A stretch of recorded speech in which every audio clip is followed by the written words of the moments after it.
நினைப்பினும் அங்கே வந்து எதிர் நிற்பனே. முருகான்னு நினைச்சா எங்கேயாவது வேல் தெரியும், மயில் தெரியும். நேத்து எதர்ச்சியா சாமிகிட்ட கேட்கிறோம். எப்பவுமே மனசுல கேட்கும், என்ன நான் பேசுறது உனக்கு உண்மையாலுமே கேட்குதானா?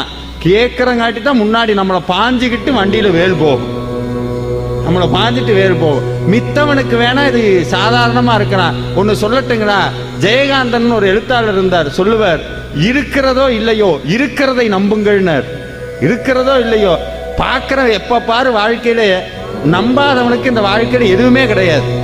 எது கேட்டாலும் இல்லம்பா, சாமி இருக்கா இல்ல, காசு இருக்கா இல்ல, நல்லா இருக்கியா இல்ல. ஆனா அடியார்களுக்கு அப்படி இல்லை. என்ன சொன்னார்? யாவர்க்கும் குடியெல்லோம், நான் யாருக்கும் நான் அடிமை கிடையாது, யமனுக்கே பயப்பட மாட்டேன்னார்.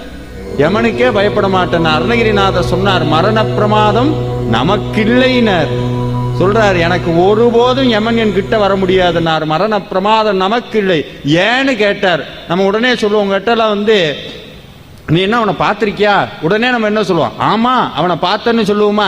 அருணகிரிநாதர் சொல்றார், மரண பிரமாதம் நமக்கு இல்லை, ஆம் என்றும் வாய்த்த துணையினர். ஆம் என்றும் வாழ்த்து துணை. என்னடா உன்ட்ட துணையா இருந்தது? நான் சொல்றாரு, கிரண கிளாபியும் வேலும் உண்டேனார். என்கிட்ட எப்பவும் மயிலும் வேலும் என் கூடையே இருக்கும், அதனால யமன் வந்து என்கிட்ட வரமாட்டார். யமன் மட்டும் இல்ல, யமனை மாதிரி நம்மளை என்னைக்கும் துன்பப்படுத்துறது எதுவுமே நம்ம கிட்ட வராது. சொல்லுவோம்ல மரண வேதனைன்னு, மரண வேதனை ஒருபோதும் நமக்கு வராது. மரண பிரமாதம் நமக்கு இல்லை, ஆம் என்றும் வாய்த்த துணையினர்.